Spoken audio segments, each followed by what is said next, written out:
All right, we're live. Hello, everybody. Welcome to another Tuesday night. Did I name this right? It should be Bull Ring. Yeah, it is. All right. Couldn't remember if I named it right. I got a great panel tonight. Sorry I didn't miss last week. Just the way circumstances fell. It just wasn't a good night to do it. But I'm back.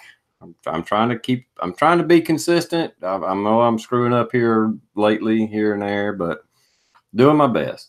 But my whining and crying is over about that. And I'll let everybody introduce themselves, and want to welcome to the chat Luke. He is somebody I have been on chats with for many years now, and enjoy having him on, and it's good talking to him. And go right ahead, Luke.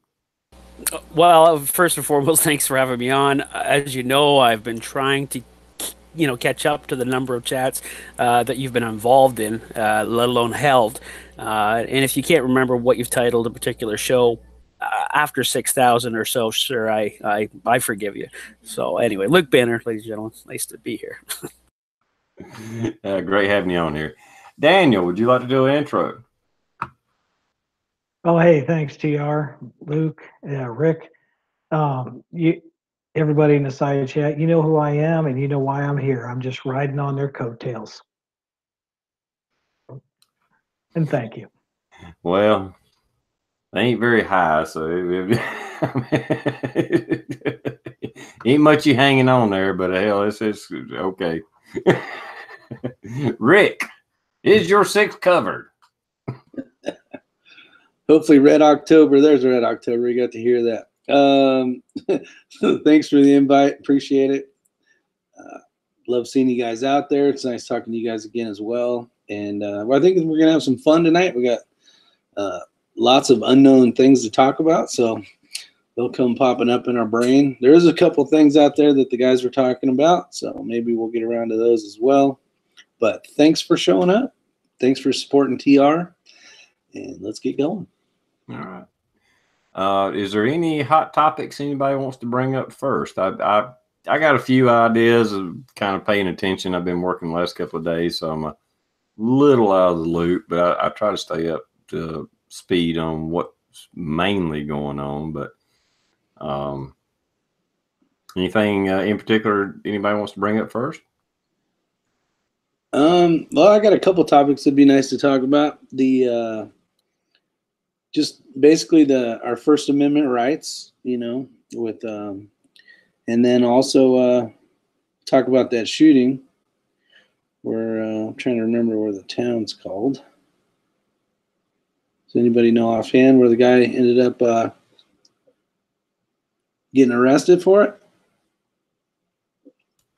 I don't remember offhand. What was that town called? Clearwater, I think is what it's called. Yeah, Clearwater. That sounds right. Yeah, the stand your ground stuff. So. Well, my opinion, everybody screwed up. Technically, at least the way the law's written here, as far as stand your ground, I would imagine to be very close there.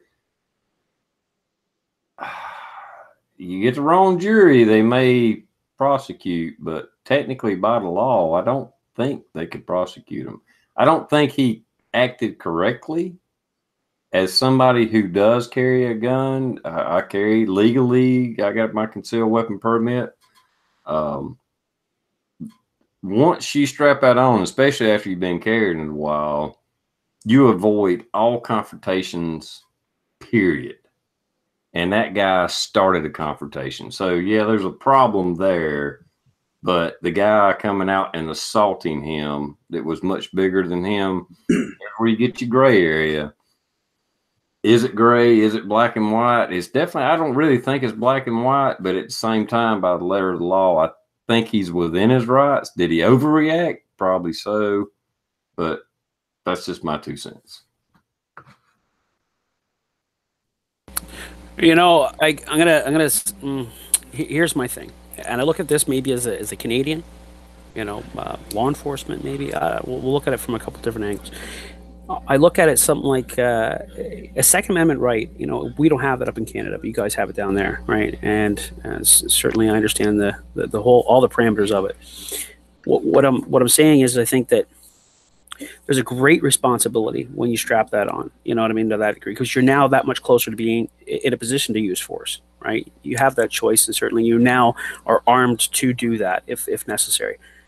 That certainly, again, it just heightens that responsibility that this could happen. Now, most of the time, we're going to look at it as this person has selected this, not us. They've decided this. They've decided that I'm going to have to use this force, and so I can understand that and support that. And in every situation where that's dictated as such, provided there's no other alternative, right? But we have to understand is that everybody's judgment is different. And some people, you know, the people we're talking about, you go, fuck, you got a Second Amendment right? Damn, this is where I wished it hadn't applied, is your ass, because you're not right in the head. And unfortunately, you just haven't been caught yet. You haven't been put into a system, you know, but I can just tell you're not right. And so that person responded a certain way. Maybe it's not because they're completely not right, but it's they think, hey, you know what? This in my mind, this is justified. You know what I'm saying? It was a long spiel, but Well, I will interject one point. I have actually been in a fight. I mean, literally knocked down, fist flying fight, and I was armed. But in my case, I never felt my life was in danger. Either I was going to win the fight or he was going to win the fight. I didn't feel my life was in danger. So even though I had a gun on me, I never pulled it. But not everybody's going to have that same judgment. I mean, not everybody. Some people, like, as soon as they get assaulted in the least little bit, think, let me pull my gun, you know, and you can't. That's hard to regulate. That's hard to judge. That's hard to look at it in hindsight from the outside, third party. I believe in stand your ground laws, but I don't know that there's enough training to, you know, get people in the right mindset of when you should pull the gun. And I could get into some other things. I don't want to take over the whole conversation. I'm just saying, yes, there's a time and place for everything, and not everything is a dire situation. That's my point. This is the first I'm hearing of this, but the way you guys are talking, did this person escalate the situation where where it came that high? And if that person did, he's at fault. Well, I can give you kind of a quick rundown. So the gentleman that shot the guy. So basically, here's what happened. A lady had parked in a handicapped parking area. It was a black lady. The gentleman that shot and killed the other person was a white male. He started telling the lady, like, hey, you shouldn't park here or whatever. You know, this isn't right. You're not handicapped. You don't have the license plate for this, blah, blah, blah. And she's kind of, you know, basically feeling like she can do whatever she wants. She's saying, I'm going to park here, whatever it is. And her boyfriend or husband or whatever comes out of the she gets out of the car and is talking smack at him, blah blah blah. So he's obviously out of his car. So he's on just past the curb, and this gentleman comes and basically just does this and pushes him down to the ground. He's a big gentleman, and there's a couple seconds in there where he draws his gun. You know, not very many, whether it's 2 or 4. I've heard 4 and I've heard 1, but somewhere in there. And the aggressor, right, the black gentleman that pushed him, he kind of backs up a little bit as the gentleman shot at him. Okay. The guy's wife was parked in a handicapped a parking place. The other guy thinks he's a traffic cop to come over and give her crap. I come out of the store and someone's talking and yelling at my wife, confronting my wife. I'm sorry, I'm going to protect my wife. Okay? And, it's like, yeah, someone's yelling and screaming at my wife. Yeah, I'm going to put my hands on them. Should I be shot for that? Well, you gotta see, and personally, me, not to get back to the thing, but what you had commented on, that's a gray area in about 90% of the time I have a pistol on me, and being that I have a pistol on me, I try to be less aggressive. I try to not go down the dark alleyway. I try to use my smarts, hoping that I never have to use this gun. Carrying a firearm, I would never assault a person just because I'm verbally abusing or assaulting, but no contact. That you could call that freedom of speech and sit there and say you're a dick and you're this and that, but I'm not assaulting you via physically. So, well, if I come someplace, I don't think I would come over there if someone was talking to my wife or yelling at her. I don't think I would just come over and push the guy down. I would say, hey, what the fuck's going on here? Don't be talking to my wife like that. And then get in the middle of it. But I'm not going to just physically assault somebody because verbal words are being said. She may have told the gentleman, because I wasn't even there, right? She may have told the gentleman something, then she may have deserved it. You know what I mean? I'm just looking at it from the point of view from the guy that walked out of the store, and there's somebody screaming and yelling at the guy's wife. So I'm putting myself in his place and my wife in that woman's place. If someone's going off on my wife like that, I'm old school. You don't go talking to it sounds like it was getting kind of heated where the guy was yelling and screaming. You don't talk to a woman like that. Well, see, here's the whole problem with the situation. From the video that you see, at least any videos I've seen, there's no audio. I'm not saying there isn't any, but what I've seen, it wasn't. And it was just surveillance cam from a convenience store or whatever. I don't know how he started the conversation. I don't know if he was being as polite as he could or if he was being belligerent. I don't know how it started. And I'm not trying to defend. I'm not trying to accuse. But, whatever happened, it escalated. Who escalated it? I don't know. I guess the argument is, but it's not really a good argument. I guess the argument is, should he have said anything to start with? Even if it was polite. It starts first with the lady that feels she has a right to park somewhere she doesn't. Right? Good she point. feels I can't think of the word, like not honored. Like what? Entitled. Yeah, she feels like she's entitled to something she doesn't deserve. And then you have people that don't agree with shit like that and say stuff. I've seen people at the supermarket and shit say, hey, you shouldn't park there. Let some handicapped person park right there. And then depending on how much of a bitch she might have been, I might have said a few more words like, you need to get your ass out of there, right? Yeah, just like somebody leaving their shopping cart in the middle of a fucking parking lot. I mean, yeah, it's stuff that pisses us off. It's stuff that pisses us off, right? But he shouldn't have got shot. He shouldn't have got shot. And as someone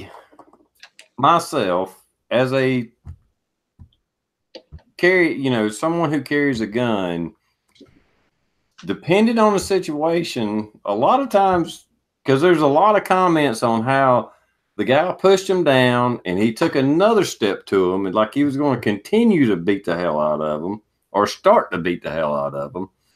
And if he hadn't pulled the gun, that's when he stepped back. All right, everybody's got to make a split-second decision. Not sure if there's a right answer. And unless somebody has something lethal in their hands or just in some situation where they could do bodily harm or fatal harm to me, if he just come at me with his fist, he shoves me to the ground, he comes back over me like he's going to start pounding me, and I pull my gun, if I'm able to get my gun out before he starts pounding me, if he stepped back, I would like to think I would have the thought pattern not to shoot. Now, if I pulled it out and he was still coming at me, yeah, I may just unload the damn gun. You know, I don't know what I would do, but I would like to think I would have enough decision making to pause. And like I said, I know, you know, people may disagree or agree. Once you pull the gun, you've already made the decision to pull the trigger. I get that. I understand that. But I would hope that we would have enough trigger control that as we pulled it out, if the threat stopped, that we would stop as well. Well, the question you really need to know that we'll never know is, did the guy go over there being a traffic cop and trying to be badass because he knew he had a pistol that would protect him?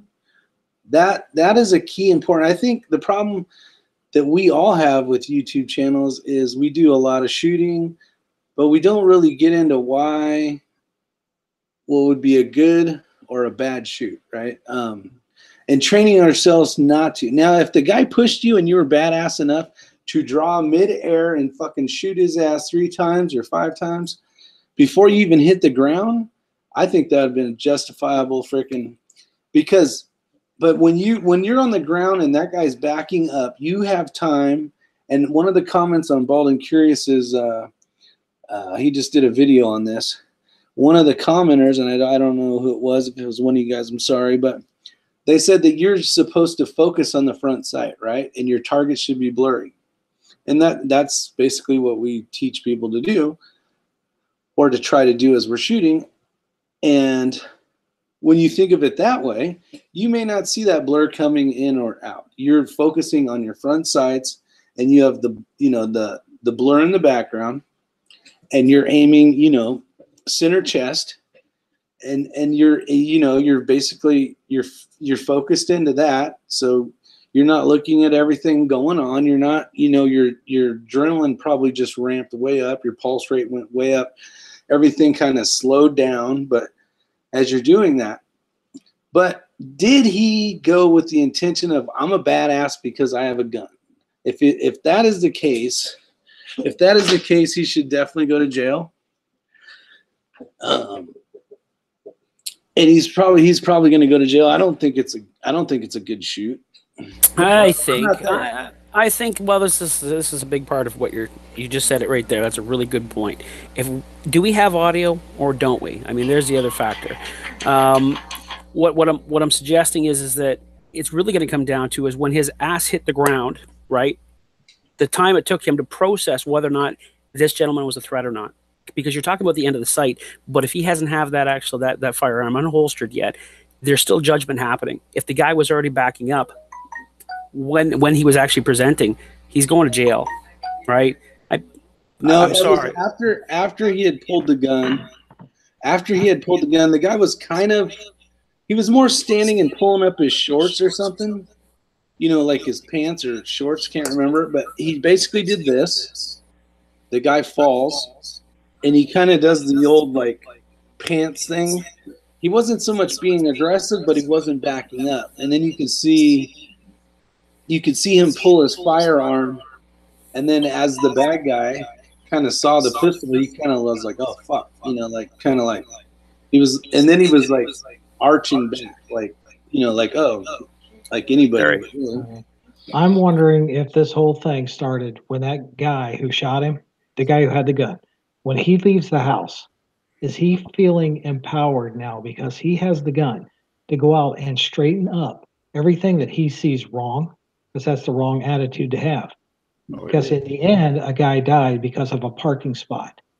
When you leave the house, if you have a gun, you have, the responsibility of your judge and jury. You got to only pull that if you see somebody else, life or great bodily harm, with that threat. If you see somebody in a park, pull into a parking spot they're not supposed to, you'll walk in, you report it. You're not a police officer, and a police officer sees it, he's just going to write the ticket. $250 fine. Now that guy, it sounds like he feels empowered and he's out looking for people to screw up so he can be confrontational. And it's that mental attitude. Where I come from, you don't talk to a lady, any woman, like that. in any way. Don't go yelling and screaming at another woman, no matter what. You get in a fight. You get in a fight. You're just right there, just a fist fight. If you're going to run your mouth and you're going to get your butt whipped, you take your licks. That's it. Yeah. Don't let your alligator mouth outride your little puppy butt. See, you got guys out there commenting that the guy that did shoot, he's had some trouble in the past that had to do with a little bit of firearms, kind of being basically brandishing a weapon or something to that effect with a firearm. So he kind of has a track record that's definitely not going to help him out. Yeah. But that does not say if a dude fucking assaults somebody, right? He's a big dude, pushes this guy to the ground. Who's to say that the guy didn't trip over a curb and smack his head on the ground and die? Yeah. I mean, you can kill people by fucking tripping them, and if they land on their head just right, or so it could be that was a deadly threat as well. I'm not trying to defend this guy. Trust me, I'm not trying to. I would never shoot this dude. According to the way the stand your ground laws, and I guess I'm sure, I know there's variations. Hell, there's some states you can't even stand your ground. You have a duty to retreat. And I'm not saying at all that all states have the same stand your ground laws. I'm sure there's different things in them. The bottom line is no matter how tragic this was, a guy got shot over some petty argument over a freaking parking space, which should have never happened. We all agree on that. The bottom line is, if you felt threatened, if you thought your life was in danger, and so that kind of throws up a big gray area. This guy, he was a small guy being attacked by a big guy. In his mind, no matter what his past is, technically by the law, by the letter of the law, like I said, I don't know the laws where this took place, but I know in my state, as long as I felt my life was in danger or somebody else's life was in danger, I have the right to use deadly force. If that was going through his mind, he was attacked. Doesn't matter that he was having an argument with somebody. If somebody come and put their hands on him and come up and was standing over them and looked like they was coming back after him, and he reacted, and his reaction ended up in a deadly incident, technically he followed the law. I'm sorry, whether it's right or wrong or whatever, I'm just saying. Well, and there's going to be a lot of backlash on this either way it comes out. You get a conviction, right? You're going to have one side that's all super excited, but on the other end, you got it making it look like gun owners are going out and just shooting people because they have the right to, and that also is going to be another issue where they're going to possibly try to change those laws. So this dumbass, well, all three of them, dumbass chick for doing what she did, dumbass attacker, and dumbass shooter, are basically making it worse for every one of us here that own a firearm, giving us possibly in some states the ability not to protect ourselves. So this guy was not. Sorry, he was charged then, right? See, and that's what I don't understand. That was going to be my next question, Luke. Is he's been charged, but he hasn't even gone to jury yet, as far as or maybe he has. I know there's still a lot of stuff that has to happen, but the police, that's what they're saying. The police didn't charge him, but the district attorney issued a warrant for him. From what? Yeah, I think it was $100,000 bond. Yeah, so the police said it was a just shooting based on basic facts. The district attorney, probably based on political reasons, decided to press charges, and he was arrested because a warrant was issued by the district attorney, or I don't quote me on that, but whoever, something to that effect. That's what happened. The police didn't do it. They released him. He wasn't charged by them. District attorney, probably from political pressure, because it got national headlines, decided to prosecute or charge, and that's where we are today. Right. What did Gotta I let get? it play out. Yeah. And now, here in the end, none of us were there. We really don't know the whole story. Exactly. Well, here's something that we can all learn from this. For for hardly any money, we can buy insurance. And I'm not going to say any one. I have one. I'm not trying to promote any of them. But if you think this, if you want to save your family from having to go through a financial burden of court and lawyers and all this bullshit, look into an insurance for concealed carry, because it may save your ass. It's a small amount to pay for a huge feeling of being able to sleep at night. Trust me. Here's another point. You make up a really good point. And this is also the other aspect of slowing shit down after you do shoot somebody in that situation, or have to discharge your firearm even if the officer comes over and says, hey, stand your ground, law looks good here, buddy. Looks like it's a clean shoot. Let's just get a statement from you and we'll send you on your way. No, you don't. You still don't say shit, okay? You wait for your lawyer, because, like I said, all of a sudden now, the cops didn't charge you. It's actually going to be the prosecution. So this is a really good example on that aspect. Just a reminder, I guess. It's good, very good advice, Six. Very good advice.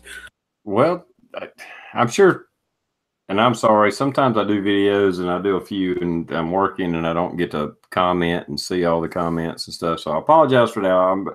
I really try to read all the comments and reply. Sometimes I read them, but I don't reply. Apologize. But here the other day when that store was being robbed, I had thoughts going through my mind. It's like, well, I could stop this guy. I could do this. I could do that. I could shoot a tire out. I could hold him at, gunpoint. So fucked, TR, and all this other shit. And within it seemed like a whole fucking small book of ideas ran through my mind.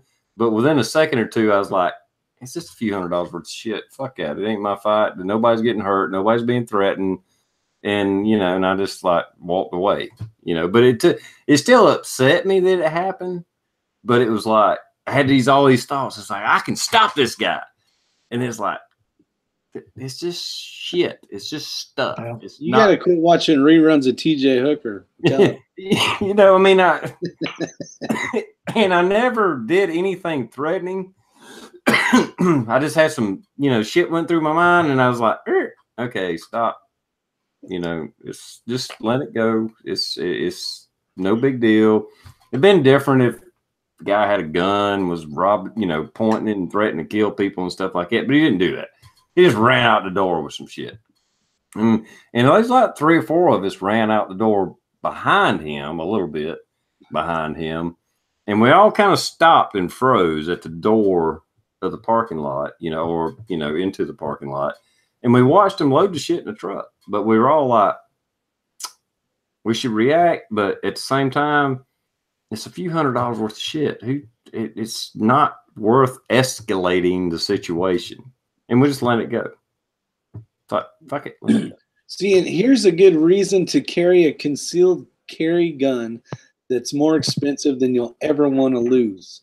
Because you'll send that one extra second of going, if I draw this fucking gun, I'm probably not going to see it for a couple years. That's why you should all carry a Shadow 2.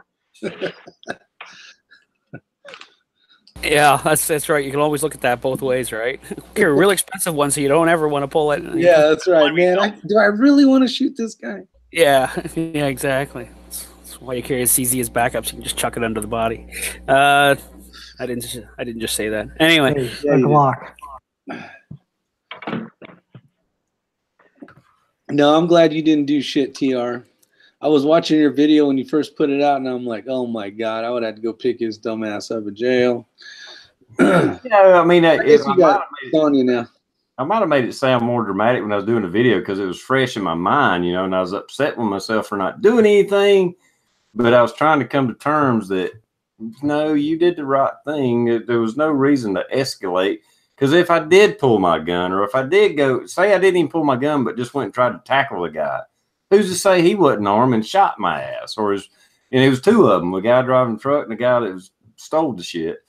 Yeah. I don't know that he didn't have a damn shotgun in the truck or AK or whatever. I don't know. And it, it just took just a split second of thinking to go, yeah, put the brakes on, calm down. This ain't your fight.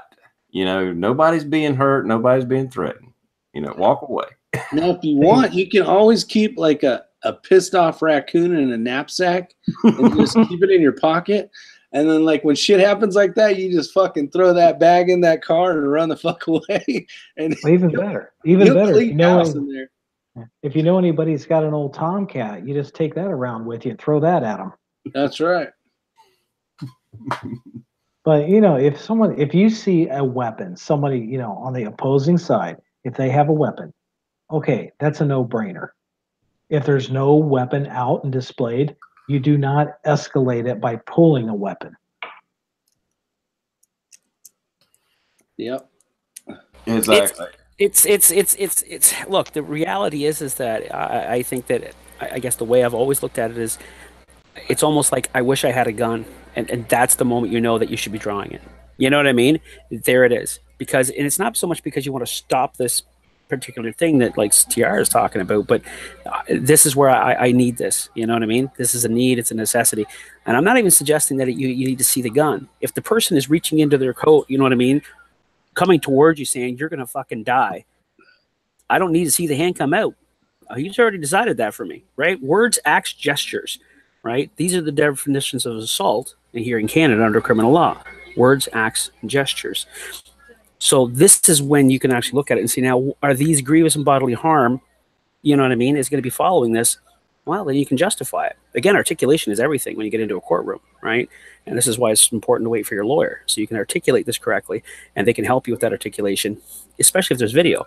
So before you make any statement, you can look at this video and say, now I know how do I need to articulate this. I'm not suggesting anybody push anything or lie, but you've only got one shot for a defense, in most cases, unless you get an appeal, I suppose.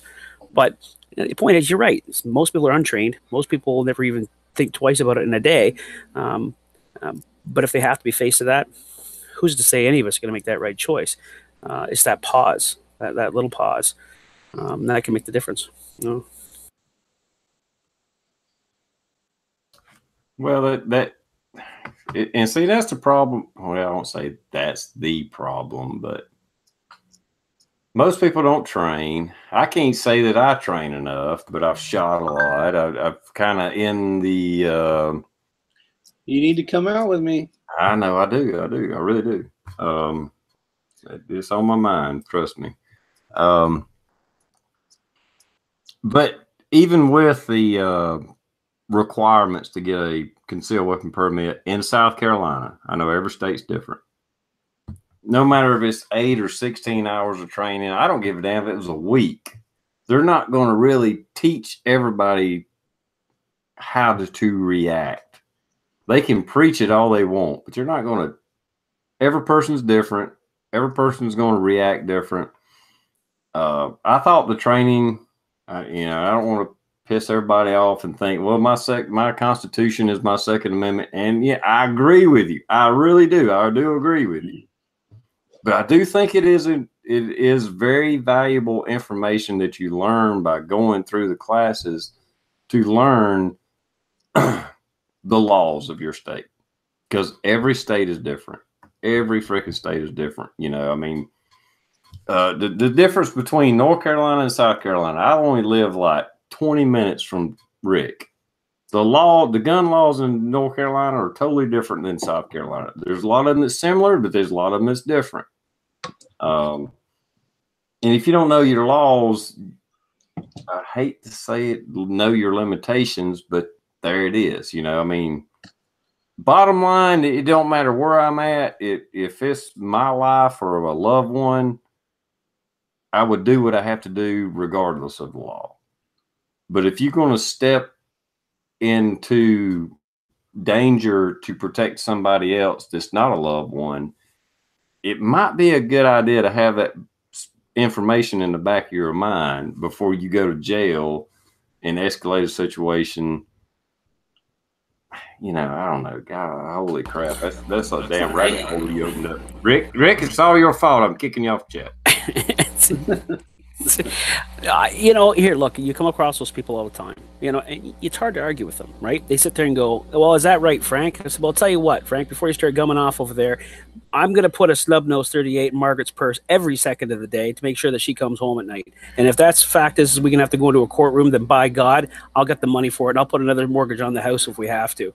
But I want Mary to stick around. Well, that's fine and dandy, but also keep in mind that Mary could be going away for a very long time, depending on the state, just like you said. So you're right, but you're going to be visited to her through a nice hard window. So, and then, of course, Mary's going to sit there and go, I wish the fuck I would have got shot. You know what I mean? Because this sucks. Especially what she might have to go through when she's in the prison system. Like I said, it's just a matter of what you want the outcome to potentially look like, right? More training, there's a potential different outcome, right? Insurance, different outcome. Good judgment training in general, good training with the weapon itself, but good judgment training. Jesus, all that shit can go a long, long way. So, well, and that's a good point you bring up is if you have the ability, and Luke may have because of the law enforcement, and I know a lot of police officers, so I get to do some cool shit. But they have scenarios where you basically shoot on a screen, and it's a whole, it's different scenarios that they come across, and there's ones where you can pretend, you're being a police officer, but there's ones where you're just everyday Joe Blow citizen, and they can make it where all of a sudden the guy pulls out a cell phone, and all of a sudden it's a gun now. So you're making all these judgment calls, and those are the things. If you have the ability to go find somewhere in your local town, or different ways of avenues of trying to get that training, that's the stuff that can save you. Because they go over it, like, oh, Rick, you really shouldn't have shot that lady. She was petting her dog, and I'm just coming up with shit. But they'll talk you through it afterwards and kind of give you an idea, and then they'll show you your shot placement. This was your first shot, this was your second shot. Wow, that was really good. That was horrible. Whatever the case is. But back to what TR was saying about concealed permits and having to do that, and and you basically shouldn't have to, get a permit because the Bill of Rights says you're allowed to protect yourself. But at the end of the day, you want to go home to your family legally, right? You don't want to have to deal with that. So you go, well, screw it. I'll just go get my permit. But even when they qualify, it's a full man silhouette, and it's like distances where I could almost do a lot of it blindfold, just kind of knowing where the target would be. And as long as you're on the paper, which is like a horrible group. I mean, it's like 3 feet almost by like 5 feet. Like if you can't hit this fucking thing, it's like, come on, and those people pass and they get their concealed weapons permit. And I'm going, I don't want that guy protecting my family. But a good thing when we have time, TR, is, did you hear about the cops that shot the hostage and the guy with the knife? Have you seen that video? I wonder if anybody has. Luke, this is a perfect one for you because I have a question about it. All right, so these 3 officers, I think it was a unit with 2 and then a single officer unit, show up to a guy with a knife. So he's walking. It's basically 3 or 4 cops walking. Put the knife down, put the knife down, put the knife down. And he's walking kind of through this housing tract thing. And there was a homeless lady there, and she had her shopping cart. Well, he ends up grabbing that knife and holding both sides of the knife over this lady's neck. And there's 2 guys that are, if these are the hostage and the bad guy, they're like this, and there's a building right here. So there's no way that this guy can go this way. So these 2 officers are going like this, and there's one guy that's flanking him, and he's coming around, and he basically has a very nice, easy shot on this guy. But the other 2 guys, there's nothing there but maybe, half of a face right here. Everything else is hostage. Well, this guy that had flanked him, he had shot, and he didn't say. And that's what this is going to be the question for the police officer stuff. He didn't say anything like, "Hold on, I got the shot." So he shoots. Well, these guys go into, well, fuck, I want to shoot too. So they just fucking hose down basically this poor hostage, homeless hostage person, lady, and the guy with the knife. Do you train where if there's a hostage situation, you guys communicate like, hey, I can take them out, but I know SWAT probably does because they're on, radio, but these guys were just within voice like we would be right now. And this would have been a clean shoot. The guy would have died. The hostage would have been okay. But when somebody fires, all of a sudden they fucking just they basically just hose them down. I was like, you don't have the skill to shoot that fast. Maybe unless you're like a top pro shooter and only have a target this big. And they're like bat, bat, bat, bat, bat, bat, like trying to keep muzzle rise and all that stuff. There's no way. So I'm not really sure why there was more than one officer shooting, if they even made the choice or why they made the choice. Look, I mean, this is why you have SWAT, right? Special weapons and tactics. Tactics, I mean, you get that from even that you guys had that movie down the States there with SWAT, I guess it was. And he says it in there when he was smacking their pee-pee for fucking up in the bank. He says, SWAT, special weapons and tactics. Where was your tactics? There was probably very weak tactics there, certainly. There's been certain situations where we've trained where we have 1, 2, and 3. So we'll actually say that while we're actually sitting there, right? One person will be negotiating, whatever the case is that person's 1, right? They're the contact officer. So they're going to be doing all the talking. If a particular person basically is going to decide to change that and you're committing to that, the other officers need to follow, right? Or repeat it back and say, no, 1, right? So that other person says 1, everybody now knows that that's the contact officer and he's making contact, whether that's going to be an actual a verbal contact or whether that's a physical contact, that person will call it out. So there's one scenario. But in that scenario, man, that wasn't in the States, right? That was in California. Holy shit. Yeah, it doesn't surprise me, I guess.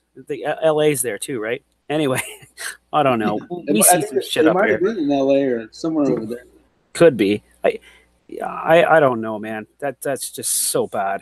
That is so bad. The training is, they don't have enough time to train. There's so many calls behind.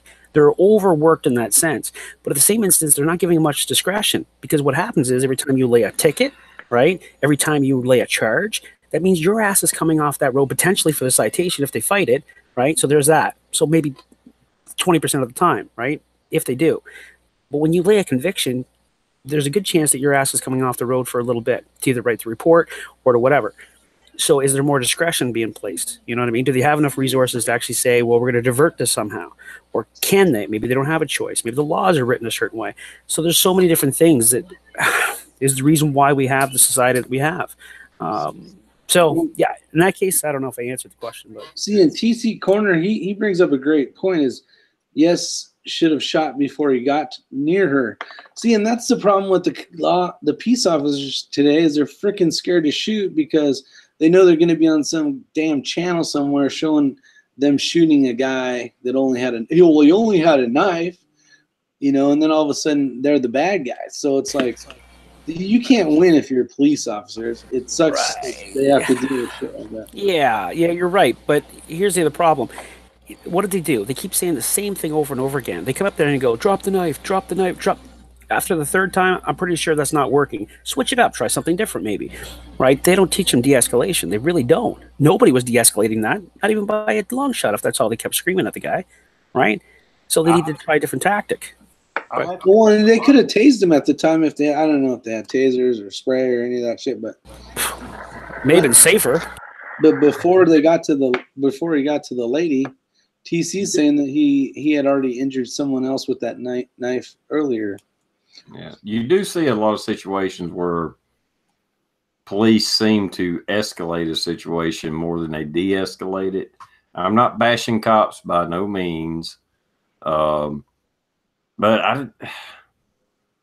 especially shooting the hostage situation where I'm the hostage and the face is like right here. I mean, how many of us have watched guys that shoot every week, if not every day, or whatever it is, and they got the little steel targets with the hostage situation, and they can't nail it every fucking time, and you can't expect anybody. That I would almost never take that shot until it was just so dire that I couldn't imagine having to take that shot. And knowing good and well, no matter how far I'm drifting to this side, I'm probably going to hit that hostage right in the middle of the freaking head. Exactly. Yeah, Now, I have the same issue. If I had to take that shot, I talked about that on one chat. Like, what distance could you without a shadow of a doubt you could put the bullet right where you needed to. You know, 3 inches. People were saying like 25 yards and shit. I'm like, my fucking ass. If you have just this and it's your wife with a guy with a gun, you may say, you know, it depends on if you like your wife or not. But if I had to make a 25-yard shot, there's no fucking way with my adrenaline going and all that stuff that I could pull that off. I mean, I can do it when I don't have bodies around. You know what I mean? There's no. if you have the opportunity to train, you've got to train. I mean, my gosh, Saturday we had 9 guys out on a range, and I can tell you right now, I know for a fact, 2 of them probably haven't shot their guns since they got their CCW license, and one of them had to have been a couple years ago. And they come up and they got their guns out, they're shooting, and every time they come up to a situation, their guns jam because it's dirty, and they can't hit nothing. And besides the fact, and they want to be, security, protecting your wife and kids. Oh my gosh, training, you got to go out and shoot, and you got to keep your guns clean. I got a good one for you, and I'm guilty of it myself. I haven't shot the unit itself, but how many people do you know that shoot a lot have shot a chronograph that's only 10 foot away? I know I've bent every rod on the 2 chronographs I own. I've hit a rod. You know, I hadn't hit the chronograph. My buddy shot my chronograph, and he had to buy me another one. But I got a video of it. You know, I'm pow, pow, pow, and then the whole chronograph flies off because I hit one of the rods on it, and it's like 10 foot away. And I shoot probably more than the average policeman. And I don't shoot a lot. I shoot a good bit, but I don't shoot a lot. You just nailed it right there. You shoot more than the average police officer. And you're probably right. Again, like I go back to it, the lack of training, right? Lack of range time, lack of judgment training, a bad instruction, bad practice in general, right? Here's the information we're going to give you. And this is good information to go out there on the streets and try to solve problems, right? Or conflicts. Or this is going to be your rules of engagement. Some of it's weak, some of it's poor, some of it's old. And again, just where are they getting it from? And again, there's that factor if you're not training in that type of environment, right? So if you're not training with ammunition, for instance, it's a little bit, your adrenaline gets more, or certainly induced when there's something potentially coming back at you. And that's a big deal. So going and plinking. Range time is one thing. You can be able to deal with malfunctions, jams, anything of that nature, clearing the weapon, just good, draw, practice, and so on. And that's definitely critical. But there's the judgment aspect of it. And I really can't go back to that enough. It's like in training, you're always going to learn something new and something that's going to make you a better shooter. I mean, the one thing I learned Saturday is if you're at 10 yards, 30 feet, and sometime after practice you could be farther away, you're not even going to use your sights. I mean, I learned there for the offhand, use the offhand thumb and just point it at what you want to shoot at.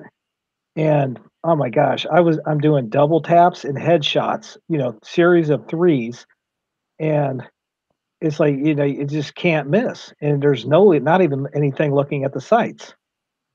And it's just, use the offhand, use the thumb, and point it at what you want to hit. I mean, who really has the time to think to aim when you're in a situation like that?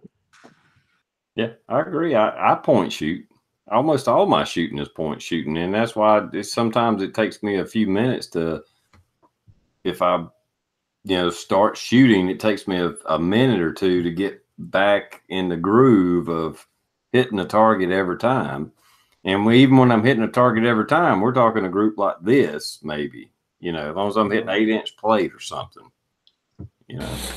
Yeah, if you're training like that, and you're doing that a lot, right? You're putting 1,000 rounds down range, you know what I mean? Not in a sitting, but you know what I mean. Once you've done that, you've got that muscle memory with that particular firearm, for instance. And if that's what you're going to carry, you certainly should be very proficient with that. So then you have to have less focus on the firearm and actually putting rounds down range, more focus certainly on making sure you can acquire the target under duress and making that right choice. This is it. We've got 1 split second, literally. I mean, to make this choice.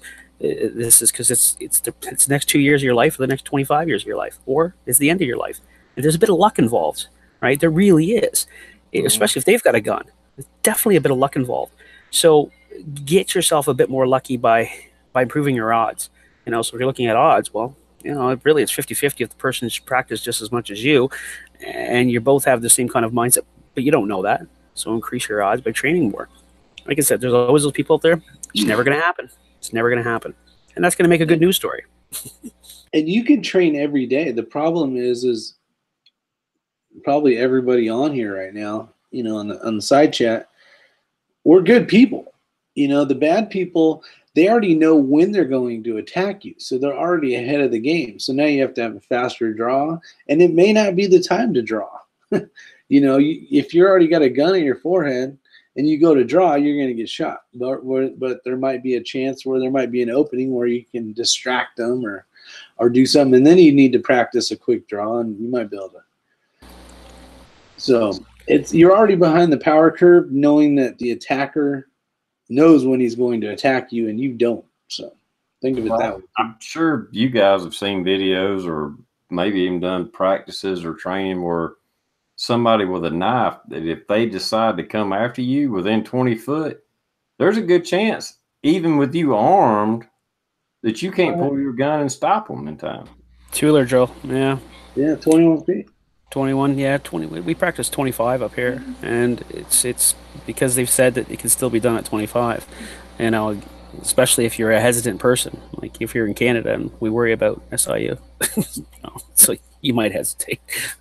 It'd be a little easier if you're open carrying, but like me, concealed carrying, I got to get my shirt up. I got to find the gun.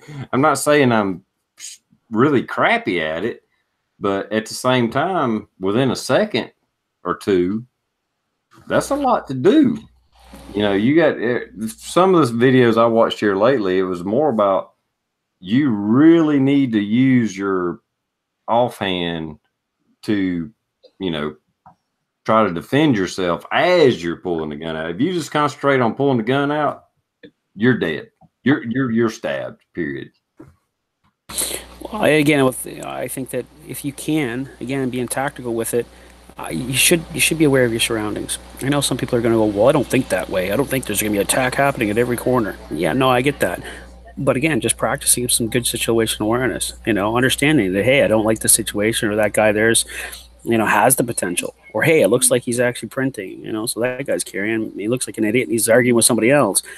Start creating some distance. If you say, hey, I don't really want to be part of this, or if I'm going to, start being queued up to what's happening, right? I don't know. It's just, I guess it's hard, you know what I mean? Because if you've had a lot of training, or you've done a lot of shooting, or whatever, or judgment training in general, or you've watched a lot of people, I watch the hands, because the hands is what's going to kill me most likely. So those hands get in the pockets, I start paying real close attention, their body language, everything. But I've spent a lifetime watching people, so I'm going to have a little bit more gifts to me than the average person. So it's hard to say that to a person, I guess. I don't know. I will say that a lot of the drills I've seen, and I not that I've seen them all, just was looking at it here the other day. I agree with you, Luke. If it's a situation where you is already verbally or somehow engaged with somebody, and I've not been involved in any crimes or anything, but there has been a few times where something perked my interest, and I went ahead and put lifted my shirt up and put my hand on my gun. It's like, where's this going? So I was ready. Nothing happened. I've had a few. It wasn't even me with a run-in. The latest one was some heroin addict or crack addict at a store that was just being crazy as hell.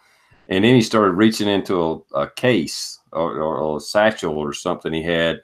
And I was like, is this some bitch pulling a gun? What the fuck is he doing? So I actually put my hand on my gun, lifted my shirt up, put my hand on the gun. And I was like, what the hell is he about to do? I didn't do anything, but I was like, I'd be damned if I'm going to get shot while carrying a gun. Nothing happened. But like you say, that was maybe a little bit extreme. But if you're paying attention and somebody's having some kind of confrontation with you and you are carrying, I think you have to kind of anticipate what could happen. Don't necessarily mean you got to pull the gun and threaten anybody, but just be prepared.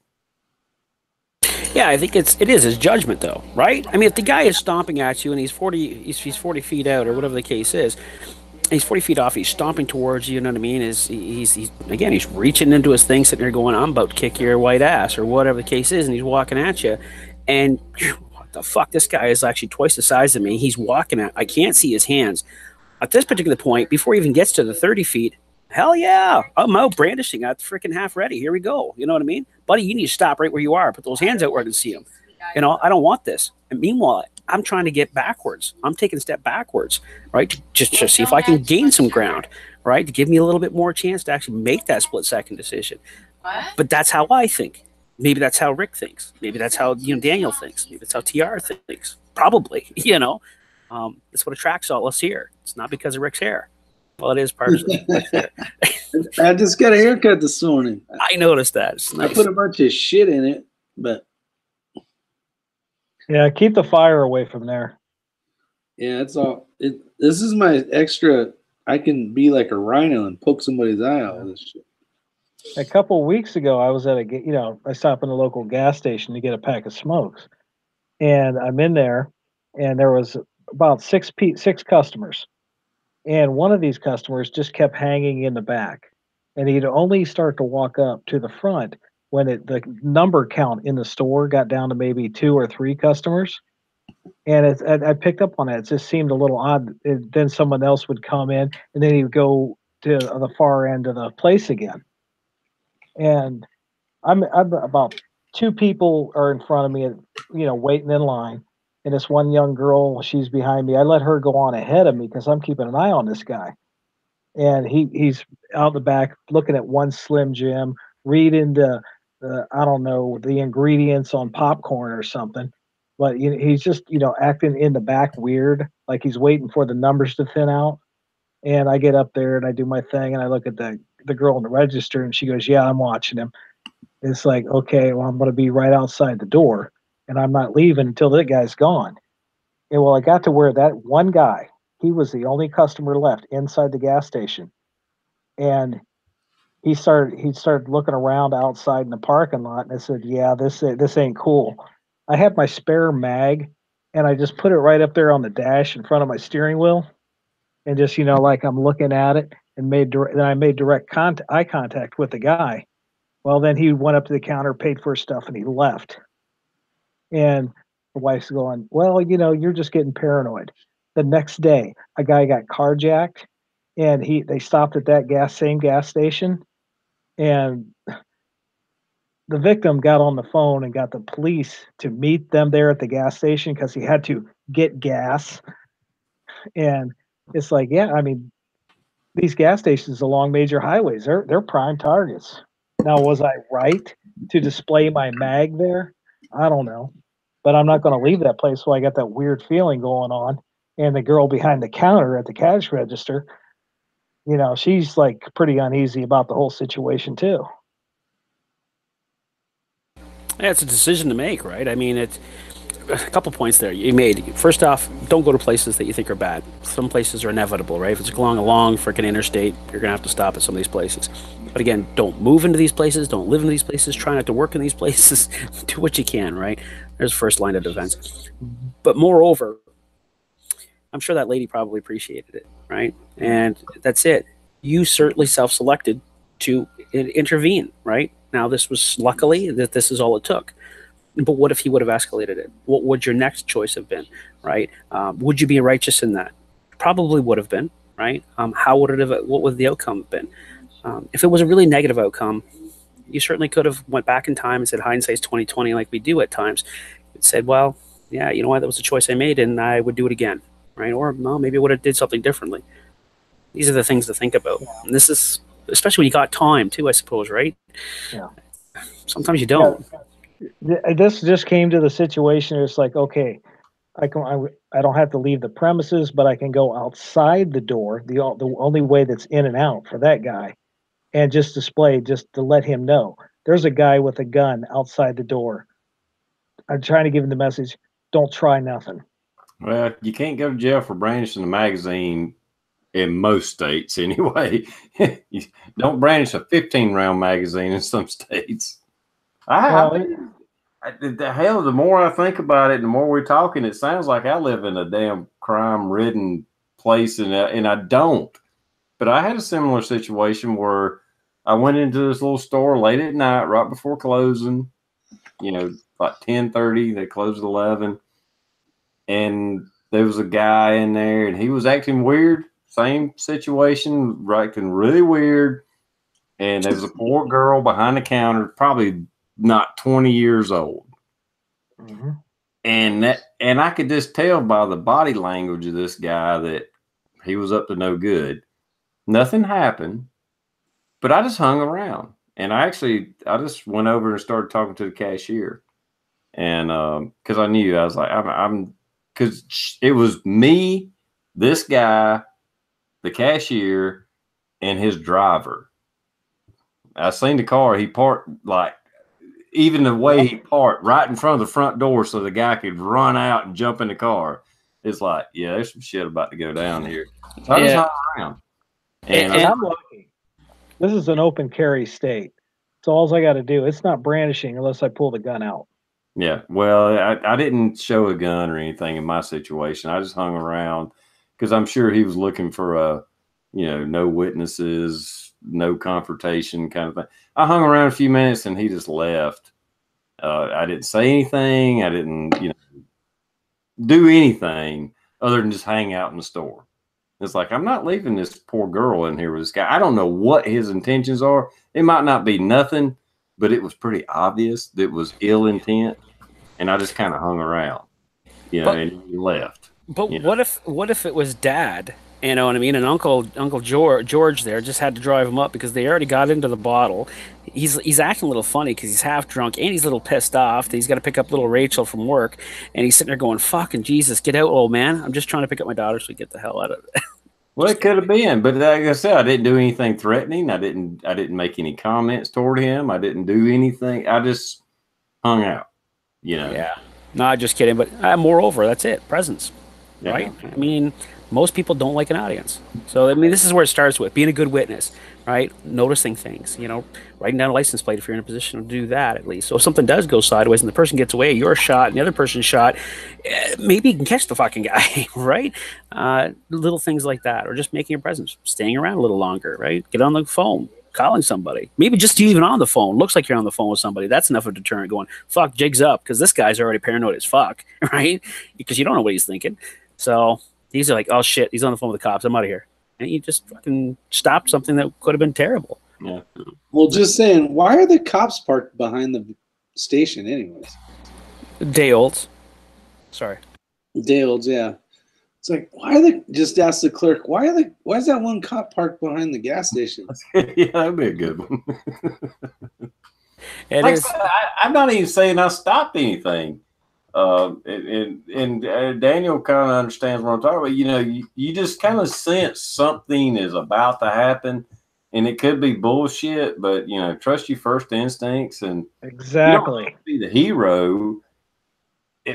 And I wasn't trying to be a hero. It's just that there was no way in hell I was walking out of that store, going home, and then hear the next day that, the girl got shot at the local little gas station or got raped or something like that, and knowing that I was there and seen these guys, and something didn't feel right. Yeah. You know, trust your gut. When you see a sketchy dude with a getaway car, just park behind them so they can't get out. Even if you got to just park, and then if it ends up being nothing, go, oh man, I saw this dog I was trying to get. Sorry about that. And then just get in your car and leave after they leave. Yeah, Ball and Curious says don't be a hero. What? Yeah, no, I'm not. I would never try to be the hero, but at the same time, I can't let something happen horrible to somebody if I can do something about it, or at least if I think I can do something about it. Oh, that's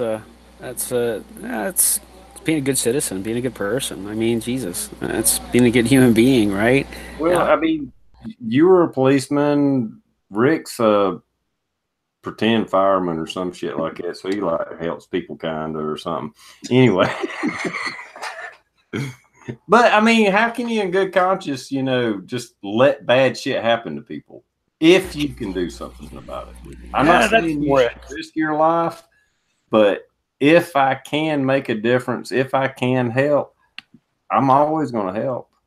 Yeah, there's nothing wrong with, you know what I mean? You see something happening across the street. A lady doesn't need to go and interject to that. You know what I mean? She doesn't feel like she's, you know, needs to get involved. I have a cell phone. That's it. Just say, stop that over there. I'm calling the police. You've done something, right? I mean, in most aspects, there's a law. There's a law in Canada. You have to do something, right? Whether that's just picking up the phone, right, and reporting it, that's doing something. But you can't see a crime in progress and just fucking ignore it, right? You know, if you don't tell anybody, I guess nobody will know, and you won't get charged for it. But it's like seeing somebody in medical distress, right, and just walking by and leaving them alone. There's a charge for that, right? And there should be a fucking charge for that. It should also be a smack in the goddamn mouth too. But I'm old-fashioned, like Daniel over here. So, you know, like I say, you don't have to be a hero, right? But you know what, TR? Who's to say? If we could look in time, and if things were different, if you just said, man, I got to go, I'm late, and you left, something could have happened. So in essence, well, you didn't want to be a hero, but you may have been. You know, you could have stopped something like that. Terrible. I got a question out there from Red. I don't know if you've seen it. He says, do you put yourself in harm's way or walk away? If you got your carry concealed license, you're taking on a responsibility. I mean, if you think someone else's life and limb is in danger, that's when you can use it. So if you're carrying it, but you're not going out looking for trouble, but when you get that, you know, your spidey senses kick in and you think something's not right, it just hanging out, like, you know, like TR said, can de-escalate a situation. So first of all, can you de-escalate it by just having a presence there? Yeah, but can the jury say that you were looking for it because you felt like there was something going on? I'll play devil's advocate. Mm-hmm. Yeah, but if he pulled a gun or a knife and tried to attack me or somebody or the girl there, I didn't escalate it. He did. I was just standing there. I'm a shopper. Yeah, exactly. We're just there, and we're not leaving until we know that that person is safe. Well, if you use that scenario, Daniel, where you were in the car showing your magazine, would the jury say that you were waiting for a gunfight? No. Well, the jury might not, but Buddy's lawyer might. And that's what just is. There's a billion different, freaking maybe more, different scenarios, right, that could unfold. Depends on what you're carrying, the lighting, the time of day, the neighborhood, how far the police department may be away. If you know how far the police department is away, I mean, it's just endless, absolutely endless. Well, great. Here's a scenario for you, Rick, and you live in North Carolina now. I don't think that's a secret. But did you know? Say I don't have my concealed weapon permit, and I'm in South Carolina. In South Carolina, I can carry a gun without a permit in my glove box, console, trunk, wherever. All right. As soon as I cross that state line, it's illegal for me to have it in my console, my glove box, or trunk. You may can have it in the trunk. I'll back up on that, but I can't have it in my console or my glove box. But you know what is legal for me to do when I cross the state line? If I didn't have a concealed weapon permit, take it out of my glove box and put it on the dash of my car. I can ride around all day long anywhere in North Carolina with my gun sitting in the windshield on the dash of my car, sliding back and forth as you turn on the mountain roads. Well, I'm just saying, legally, I have to take my gun out of the glove box of my car and put it on the dash or the seat behind me. It's got to be able to be seen. If a police officer walked up my car, he would have to be able to see my gun immediately, or quick. So it depends on the state. There again, it gets back to those knowing the law. Because what Daniel said, putting his magazine there, if he's in North Carolina, actually, it might be uncomfortable in his seat where he can open carry, and he could take his whole gun out of his holster and lay it on the dash, and that would be the legal thing for him to do. That's what he's supposed to do. Yeah. Know your laws. Wow, we would be in so much trouble up here. That's why you get a concealed weapon permit. Then you don't got to worry about it. Here in Ohio, we got these things that go in the back of pickup trucks' windows that are called gun racks. Hell yeah. America. America. America. Yeah, it's crazy. From state to state, what you got to do. That's kind of the. I mean, I got my permit. I can carry concealed in North Carolina, South Carolina that has reciprocity, however you say it. I can't say it. But I'm just saying, if I didn't have it, technically, I'm legally supposed to take my gun out and either put it on the dash or the seat beside me or something like that. It's got to be in plain view, open carry. Now, not to put you on the spot on your own show, but do you when you do cross the border, you say, "Yeah, fuck that. It just stays right where it is. It's fine." Yeah, I never done it. I'm just saying that was what you're supposed to do. That's what I thought. But now I have my permit, so I can conceal carry in North Carolina, so I don't have to worry about it anyway. But technically, I'm glad you got your permit. Yeah, technically, in the past, if I got pulled over in North Carolina and they searched my vehicle and I had a gun in the glove compartment, they could have busted me on a firearms violation. Holy shit! I thought you guys had the Second Amendment or something down there. I could have it sitting on top of the dash. But if I put it in the glove compartment, that was concealing a weapon, and that was illegal. Or is illegal. That's the way it is now still, if you don't have a permit. Oh, that's probably where it comes from. You have the right to bear arms. It's like bearing your chest. It's got to be seen. Ah, that's what it means. I get it. Yes. Oh, growing up, I mean, having guns out where they can be seen is no problem. I mean, as a 12-year-old kid, I used to walk into town with my squirrel, rifle, a 22 Magnum, go to the store, get some pop and candy bars, and then head back out to the woods. With all due respect, Daniel, maybe it's just from where you live. I was just going to ask, how old are you? Who, me? 54. How expensive were the candies? Oh, boy. 15 cents for a candy bar. What? Oh, my sweet Jesus. You must be in a different world. And they were bigger. And better. I mean, you will go into the gun store and stuff, and not the gun store, the grocery store, gas station. Walk in, a young kid walk in with his rifle, set it up against the counter there, start picking up, popsicles and chocolate and stuff like that. And then the owner, he'd say, "Yeah, here's my gun." And he'd just talking about guns, and he'd go back out hunting. The owner had a reloading bench right there in the store. What? Is that that's that Hazard County? I'll bet. Just a good old boy.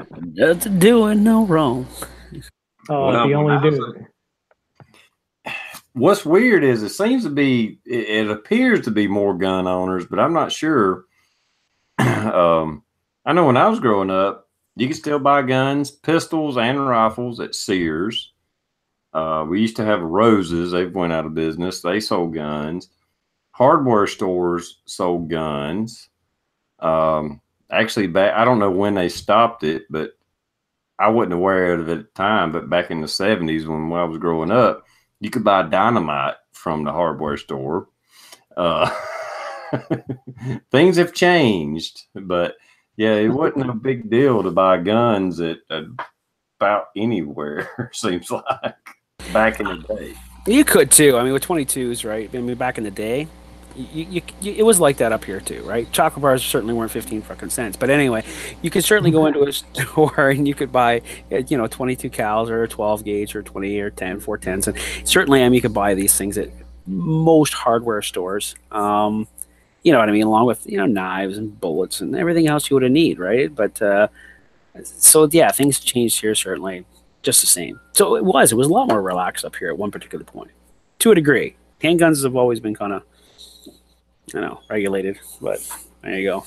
Well, the handguns were more like I don't remember seeing handguns at a hardware store. I'm sure there was at one time, but in my lifetime, I don't remember seeing handguns. But there'd be shotguns, 30-30s, things like that at a hardware store.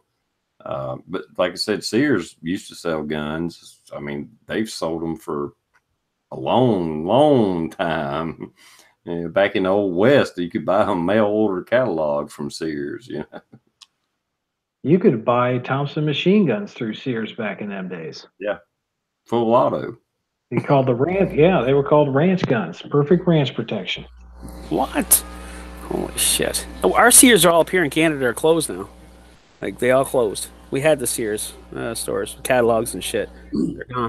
All closed. They almost got them all closed down here too. Yeah. Big box stores are shutting down left and right. Internet's killing everything. Hey TR, let me ask the exterior chat what they think about my new idea. Go ahead. All right, so I'm thinking of doing changing up my platform a little bit. So every video I do, I had one guy say first commenter and pin me. I was like, kind of brought up an idea of doing some giveaways. And here's how it works. So you go through the video, somewhere there's a code on there, right? So if you put first in the code, after one person gets 5 in a row, not in a row, but five of them as a pinned first one, then they win a prize. This will give a lot of people more chances of winning like giveaways. So tell me what you guys think. That's kind of a quick down and dirty, but basically what you'll do is you'll watch the video, look for the word you need to type in, and then when you get an email through Gmail or Google, the first one that comments will have the basically that'll be the winner for that one. And after they get five of them, they'll win a cool little prize package. SoCal's confused. Is anybody else? You overcomplicate shit. There's not too many people actually watching your crowd. That's true, Bald and Curious. Twice as much. The underwear section. See, he's trying to get people to watch his whole videos. That's what it is. Yeah. It's a smart move. I think it's a good idea. Although, if I win, I'm going to send you $800, and you're going to send me a Glock 17. So that should be enough for shipping and handling, a little bit for yourself. Take your missus out. I think it's a pretty good deal myself. What do you want, a Glock 17? Yeah. It'll cost me about that up here, so a little more actually. Guns and you want one of those things? What? Yes, absolutely. All right. So not much comments, got a couple, but you win a crayon, Rick's hell. And on a side note, especially for anybody that used to watch my chats long ago or been around, I got a cat. If y'all can think up a good name for him, kind of looks like Sylvester, but I'm not sure if I want to use Sylvester. Big old tomcat. He was a stray I took in. Call him Boots. Got any good names for him? Let me know on the side. He looks like a Roger to me, but Call him Smokey. See, Bad Billy likes it. We got no 19X. We got let's see. Chico Y says make it 6. It's not a bad idea. Boots. Socks. Does he have 4 white socks, TR?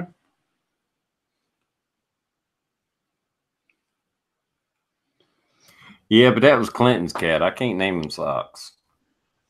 Oh, call him. No, it's a male cat, so you can't name it Hillary. Come home, kick your cat every night. Cat. Yeah, Tux for tuxedo. That's pretty good. El-Ray. Nah, not El-Ray. Nah. I know he likes to play fight. He's fucking tearing my hands and arms up. Call him Slash. Slash. That might be a good one. I didn't mean to take over the conversation. That was just a little side note because y'all might see me bending over messing with a cat here. That's a play. well, you could call it bitch, just short form for son of a bitch, because it's probably what you're going to be saying most of the time. The cat's probably going to learn it and think that's his name.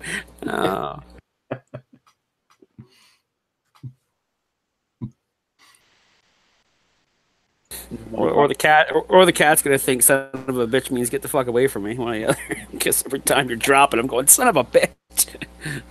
Wonder what I do wonder what that cat would look like with a mohawk. Not taking the scissors to the cat. Hey, what's that gremlin that had the Mohawk's name? Gizmo. Gizmo. Yeah. No, that's Gizmo. No, that was the good one. Yeah. That was a good one. Oh shit. Yeah, name him whatever the hell that is. Spike. His name is Spike. I think you're right. Spike? Mm-hmm. Spike? Yeah, I think it's Spike. Yeah. Dylan.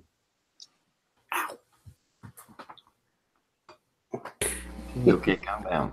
Name him. All right, what do y'all think about Rick's thing? I took over his conversation. No, it's okay. The more I think about it, I don't think I'm getting many people out there that want to do it. Of course, no, but you could. You don't have to win either. Look, it's at the end of it, at the end of the show, right? Basically, or the end of your bit. You should get into the habit of coming in. This is where you have your promotional stuff up, or whatever you do on your channel. You know what I mean? To makes it just that much more impactful. A few videos, watch here and here, and saying, at the end of it, you go, hey, we're going to be looking for this one here for the prize, of course. So we're looking for this phrase. You know what I mean? Hope you found it. You know what I mean? See you in the next video, something like that. And so you can go back over after your video's done, and it's nothing particular. You just select a particular phrase in it, and they find it. Yeah. How long? See, I was thinking of doing ones where it's like here's one it would be, and see if anybody can guess it. Well, let me make sure I word it right. What do you break that brings people together? And Bread. Exactly, that would be the answer. So bread. You'd be the first person to put bread on the comment. You would have one. So it would be like that. It wouldn't always be a word. It could be like something you got to figure out. So you wouldn't break wind, to force everybody into a corner? No, that'll make people leave. You are over 40. Stop using gel in your hair, bro. Just saying. Hey, I got to use it once in a while. I got a haircut today. Hey, I'm 50. I use hair gel from time to time. I got a fucking mohawk. Hey, I'm just glad I got shit on top of my head. That's all. Yeah, okay. With that comment, fuck y'all. Hey, Luke, how many gallons of hair product do you go through in a year? I don't. I go through one. Oh, there we go, Daniel. Brother Daniel. Thanks, ladies and gentlemen. Thank you so much, sir. I go through one buzzer razor a year. That's my treat to myself. There you go. You don't bitch that shit? No. Can't afford that. Daniel's always fucking cutting his hand with his knife. What you have to do, Rick, I think I've seen some similar things. When you Help me out. I'll take all the help I can get. When you do a video like that, make it a regular video, not just a purpose video, but it's just a regular video that you're going to do anyway. Exactly. That was my plan. But don't announce what you're doing until the end of it. You know, leave those tidbits while you're doing the video. And then at the end of it, say what the intent was. And then after you pick winners, or when you pick winners, do another video, show that video. And what that'll do is like, oh, Rick's giving away stuff. Watch his videos. He's doing random videos, and you'll get some people more interested in watching your videos to see what's going on.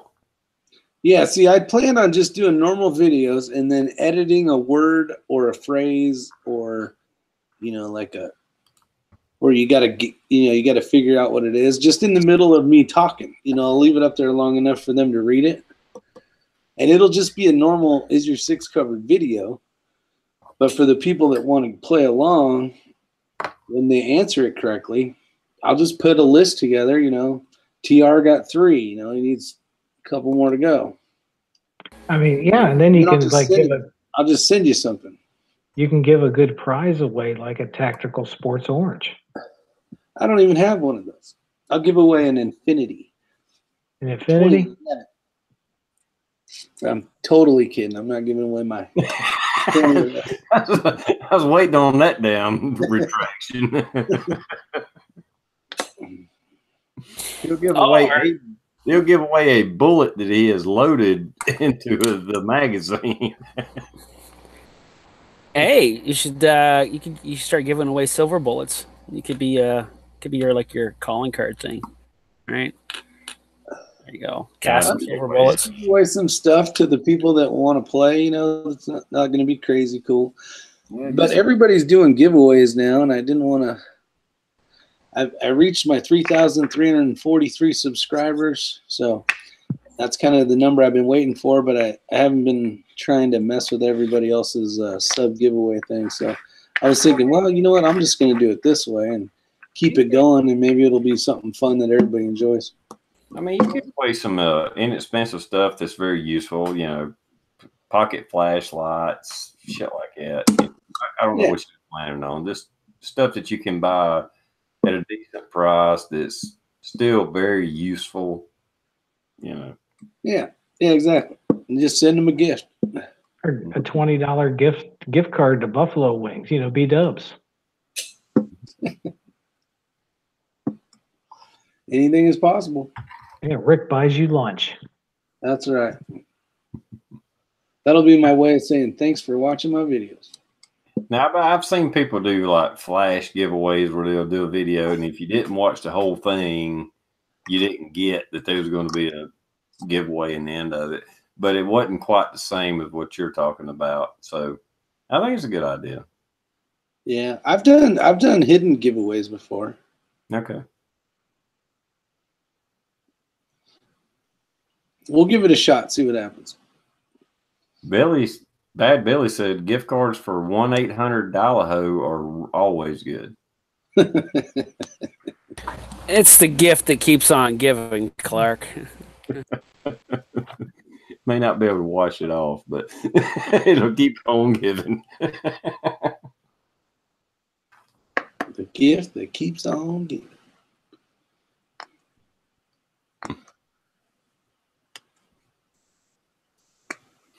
What else is going on in the wild, wide world of sports? I don't know. Kind of winding down here. Anything else going on anybody wants to talk about?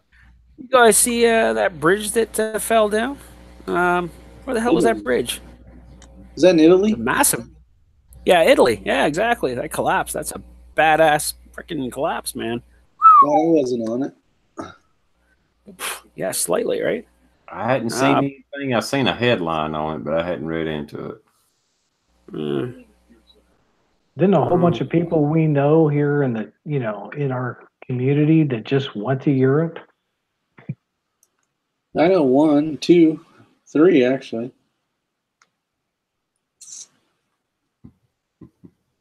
I made it out alive with my tactical umbrella. Yeah. That thing's badass. I still got to do a video on that thing. I'm surprised more people don't have one of these because they're fucking cool as shit. Is that the one from Canadian Prepper? It's the same company.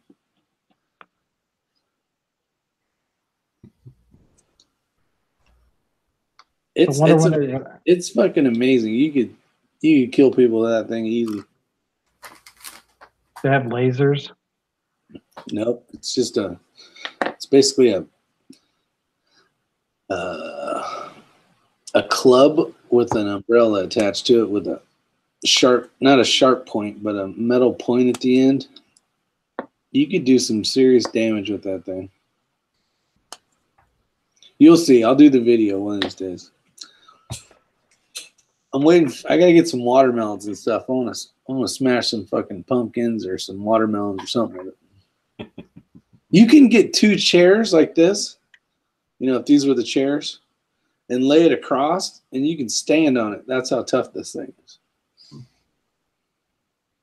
Oh, I don't doubt it. I remember you was talking about it. I'm sure it was a.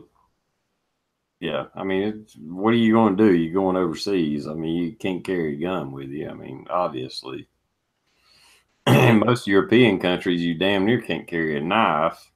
You know, so. Shit, when I went to see the Eiffel Tower, you went through 4 for sure. I want to say 5 fucking metal detector things just to get in the area, just to get it where you're in.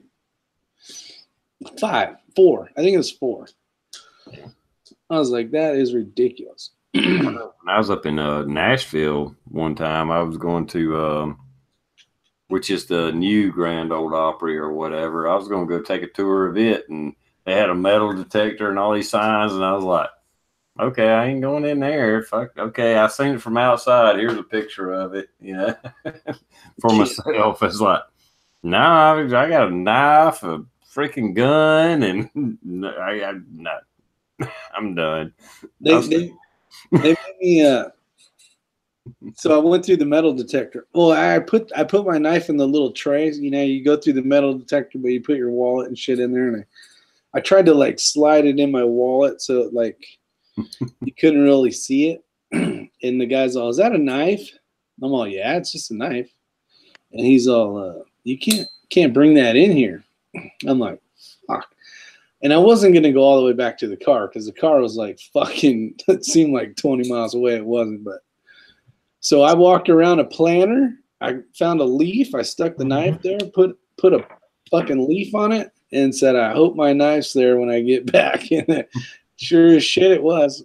And there was probably 50 people that saw me put that knife in there. Rick, I did that exact same thing. I was like, federal building in Ohio. Yeah, I'm like, fucking, I ain't walking back.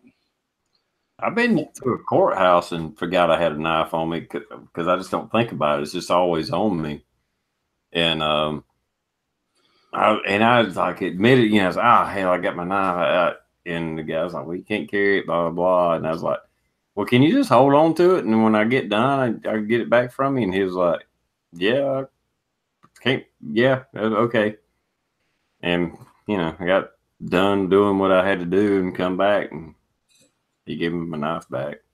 Wow, that's a small courthouse. They wouldn't do that shit up here. But I mean, he didn't catch me with it. I caught myself, and I was like, man, I got my knife on me. I got to be in here at such time. Can you hold on to this for me? Because I know I can't go in there with it. And he was like, okay. Well, if you ever want to own a badass collection of knives, just work for TSA at a busy airport.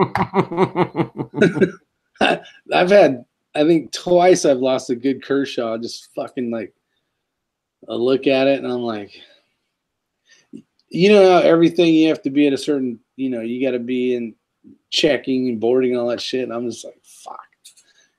Here you go. Merry Christmas. I'm like, Yeah, damn.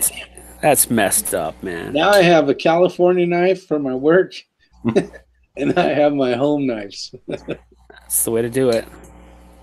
I lost a Kershaw once. It was in my vest pocket, and however, anyway, I lost it. And fucking from there on in, I went, nope, $30 or under. That's it. It's all that's going in there. Just choosy on what I get, but I'm not losing any more freaking expensive knives. I just make sure I don't lose this one. I love this Microtech. That's nice. LUDT. It's got the automatic. Spyderco. That's my work knife. I beat the shit out of it. Okay, I'll do advertisements for Spyderco. Spyderco Tenacious. If you want to buy a good quality knife that can take a beating, Spyderco Tenacious, they are what, 40, 45 bucks? That's a damn good knife. I don't like the flipper deal. You just got to get used to it. I like this one better. Here we are live, the first time on TR Knife Check. Knife check. This knife here is what I got for my lifetime membership to the NRA. And I was so pissed off when I got it because I flipped it over. And what does it say right there? Made in China. Oh, shit. That's a bunch of bullshit. That's sad. It puzzles me why they wouldn't just try. You know? This is what it's supposed to say, TR. Or Daniel. USA. Yeah. Now this Spyderco I got, this one's made in China. And like I said, they're like 40, 45 bucks, somewhere in there. But an American Spyderco is 125 bucks. Because I got one of them too. That's my Sunday knife. It's Going to church meeting on Sunday knife. yeah. America. This one I cut wire and skin wire and cut. I don't give a damn about trying. I mean, I don't try to damage it, but it goes through a lot of abuse. Yeah. That's your throwaway knife, you know. Just after you get in that gunfight, you can throw it underneath the victim. He had a knife. I don't know what you guys are talking about. But moreover, I don't know. They're nice knives. I mean, you know, here's the thing: is it makes you feel any better? They were probably all made in China, but they were probably put together in America. Makes you feel any better. Now they not Kershaws are good knives. I mean, yeah, a $20-$25 knife. You can get a decent quality knife for $20-$25 bucks. Use it, abuse it. If it starts getting loose or whatever, fuck it, throw away, buy another one. Right. And then what I can afford is a $9 United States knife because that's about I don't know. I don't know. Your Spyderco $40 at 75 up here or something. So I don't know. Yeah, probably. Yeah, what is it? 1.5 or double?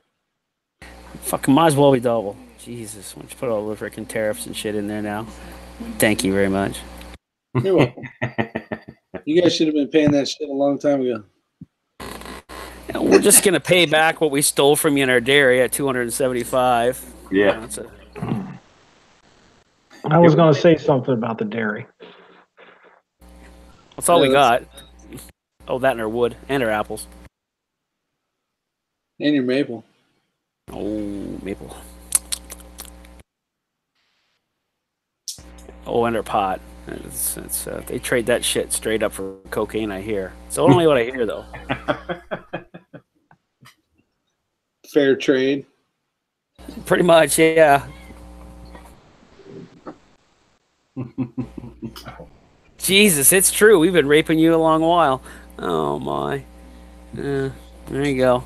I think in the end, and it's already coming out, talking about the tariffs, it's going to even out. It was just I know we talked about it before. I think it's just not necessarily a threat tactic. It kind of is. It's like, look, we're going to impose this unless you do this. So it's either pay the tariffs or let's come to the meeting table and let's work out a deal. And that's what he done, you know, because it's been idle threats forever. Nothing's been done. Trump has the power where he could say, boom, we're going to do this 25% tariff, 10%, whatever it is. And either people come to the, you know, the meeting table to work it out, hash it out, or pay the higher tariffs. You know, bitching about it and just paying the tariffs, you're not accomplishing shit. But if you're really concerned about it, you'll come to the table and say, hey, what can we work out here? You know? Yeah, it's just a ploy to get people to talk. Well, it's a ploy to everybody to go over to the Amero. Seriously, they're just going to say Mexico, United States, and Canada, you all got one currency and it's all the same. It all equals the same amount of money. Stop your fucking immigrating, all right? Start doing your own goddamn business and go out there and just fucking live your lives. Stop your fucking around. Now, are you serious? I'm telling you right now, that Amero looks awfully sexy after you hear about like that statement. Well, they've been pushing for that for a while, no doubt. Well, it's not impossible to think like that. I mean, shit, who knows? Like, you'd be tearing all these things up and down because just something like that, so that we don't have to be forced upon us. We'll beg for it. Right. That's right. I just find it kind of insulting that, I mean, now that we have to have passports and you got to have passports just to go across the border from Canada to America. Fuck, you guys started that shit way long time ago. That was you guys that said, oh, no, you can't come over here unless you have this shit. Now we're pushing back, of course, but it's the same instance. It's just... Haven't you heard we let everybody across now?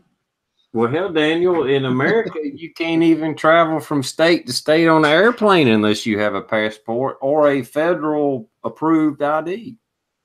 I mean, that is a crock. That's coming soon. That's here now. No. Like 2021. Well, not every state, but there's several states it's already enacted. If you don't have a federal approved driver's license. Yeah, with the star on it. Yeah, because I just renewed my license here in the past year, and they gave me a choice, and I told them, no, I don't want the federally approved one. Yeah. And I was the first person that ever walked up to that lady's. She's like, I can't believe you even know what that is. I say, I know all about it. I don't want the federal ID. Give me just regular freaking driver's license. Yeah. I think talking about that at work. It's 2020. There's a couple of years. 2021. Well, and everybody will have to have one then. There's about 7 states it's already enacted in. Yeah, I see the signs in the airport. I've seen them. Like I said, it's not every state now, but there are states that's already enacted.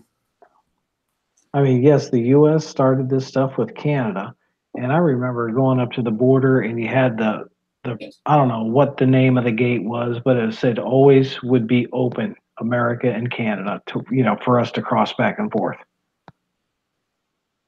Now it's all changed. Yeah, well, and they have to do that because there is a reality of terrorism is crossing the borders and such, and there's more there's safety up here in Canada to a certain degree, and there is no doubt about that.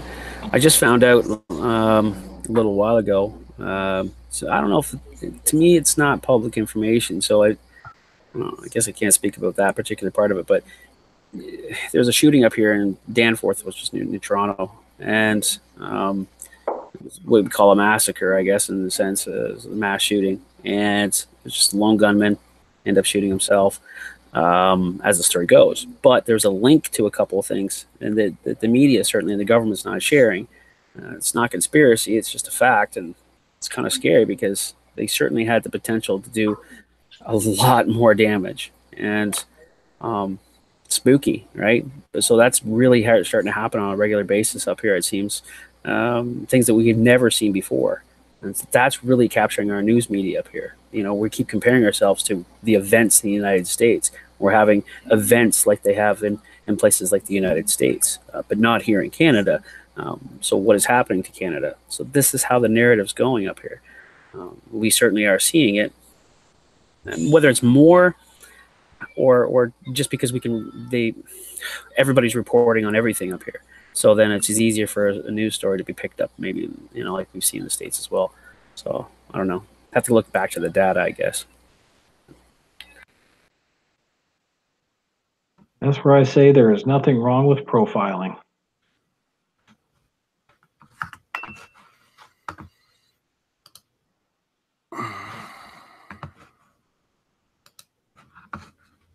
Boy, that went over like a fart in church. No, I'm just looking. I'm trying to find damn story. I'm showing January 22nd, 2018. You have to have a passport or a real ID in some airports to fly. Because I've seen a lot of comments saying it's 2020, 2021. No, it's already there. It's not every state, but there are airports right now. January 22nd, 2018. Yes. There are states right now that you have to have, from what I'm seeing, a passport or a real ID, a federal real ID to fly out of. Like I said, I said it wasn't every airport, it wasn't every state, but there are some already they've got the process started. And by 2020, 2021, it's all of them. But anyway, just making my point. Well, I mean, I'm not so much in disagreement with that. I mean, first and foremost, there's nothing you can do about it anyways. If the airport or the airline wants to say to you, you know what I mean, you've got to hula hoop before you get onto our fucking plane, and that's our rules, we're going to hula hoop. You know what I mean? That's it. It's not about rights or anything like that at a particular point. Although, wouldn't it be nice to know exactly who's everybody on that fucking plane and whether or not they've got a bad history? You know what I mean? And this is the last, what they tell your border officers, for instance, you're the last line of defense. Well, maybe this should be the last line of defense before they put them on a plane with, a whole bunch of other people that don't get to make a choice, on who's on that plane. I don't necessarily think that's a bad thing. I don't know. Just like I don't think it's a bad thing to actually have everybody mandatory training, before they actually have a firearm. I think that's a no-brainer if you ask me. Whatever.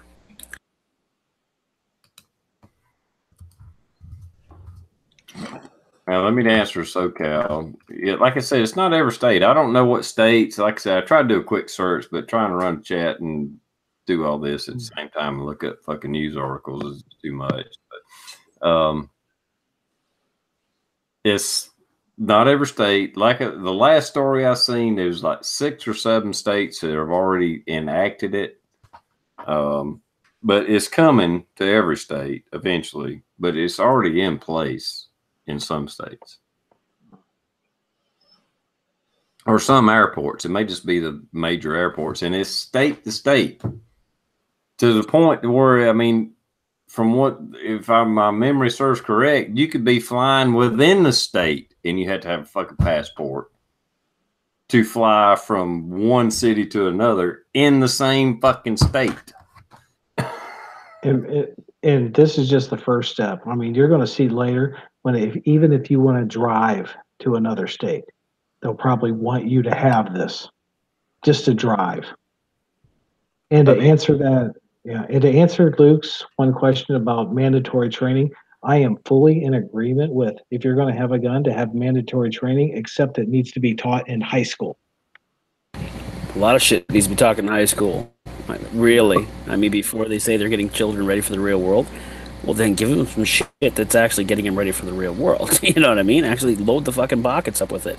Send them out there. Most of them don't know how to balance a checkbook, right? Yeah. Most of them don't know real life skills. Shit, social skills.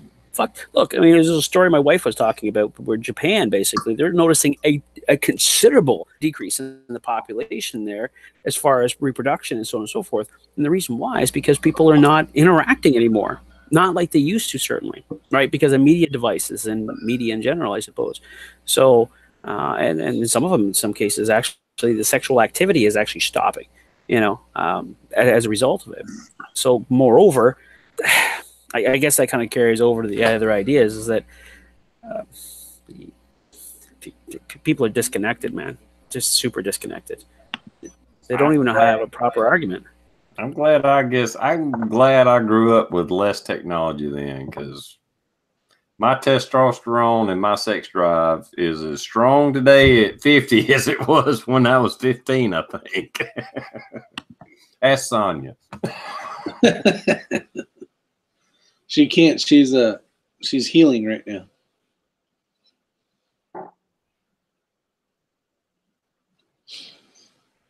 Yeah, most people, if they saw me around her, they'd probably be asking her why she hadn't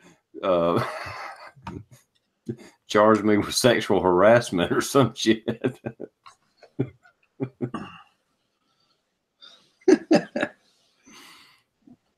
Good for you, buddy. Good for you. Well, she puts up with it. I guess she don't mind being smacked on the ass a lot. Grab, groped, all that good stuff. As long as she don't smack you on the ass and say, "Who's your daddy?" We'll be all right. What's that line from American Pie? Where the chick, that redheaded chick goes, say my name, bitch. Yeah.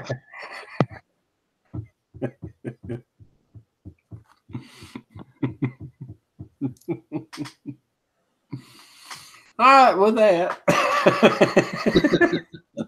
it's been a couple of hours, or right at it anyway.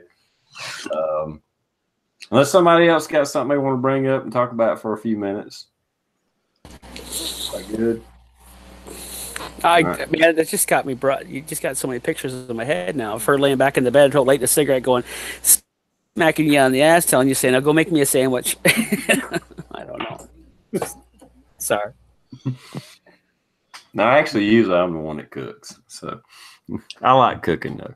Anyway, let's go ahead and wrap this up, and we'll be back next week.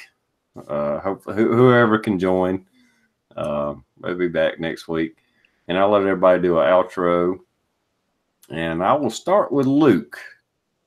Good to see you here, brother.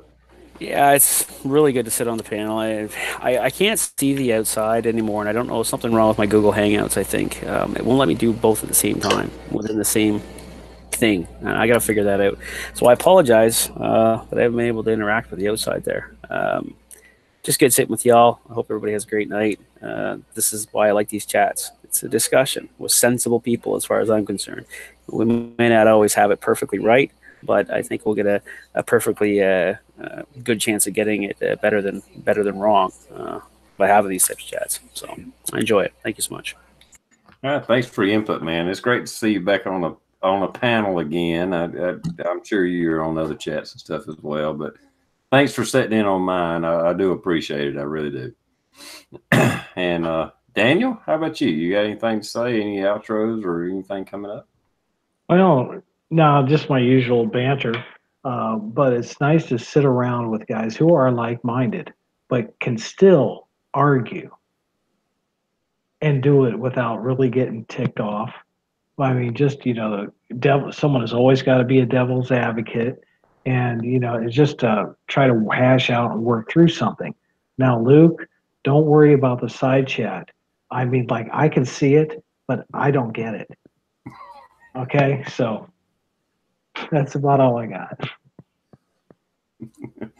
Well, thanks, Daniel. Yeah, and I do agree. I mean, we kind of, I don't think I don't know, at least on my chats, I don't think I've ever had any arguments that I know of. Maybe disagreements, but just a good discussion, as you said. Absolutely. Rick, is your six covered? What's up? All right, I got a few things. Since Dawn's not doing a chat on Thursdays anymore, that means you're more than likely going to be able to go shoot on a Thursday match with me. So everybody talk TR into going with me. Second thing is if you're not subscribed, I love subscribers, so hit the button, subscribe to my channel. I appreciate it. Most of you guys, I believe, are. But got to say it. That's what I like. And then third, I think this was an awesome chat we had tonight. We got a lot of good topics, and it's always fun and enjoyable hanging out with you guys on the panel and the external. A lot of good comments out there. So other than that, I appreciate everything, and thanks again for supporting TR and his chat. Well, I appreciate you being on here when you can, Rick. As always, as everybody, anybody that comes on the chat, I do appreciate it. And with that, we're going to go ahead and close out. And thanks for stopping by. I hope everybody had a good time. And we'll see you again next week. Later, everybody.